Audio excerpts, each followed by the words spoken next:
How to fix Siri location issues. Hey guys, in this video, we're going to show you how to fix Siri location issues now. Sometimes when you ask Siri something, like the weather or directions, it says it can't find your location.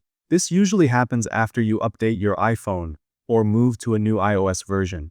The problem is that Siri doesn't have permission to use your location, but you can fix it with a few steps. First, open the Settings app on your iPhone. Scroll down and tap on Privacy and Security. Here, tap on Location Services. At the top, make sure Location Services are turned on.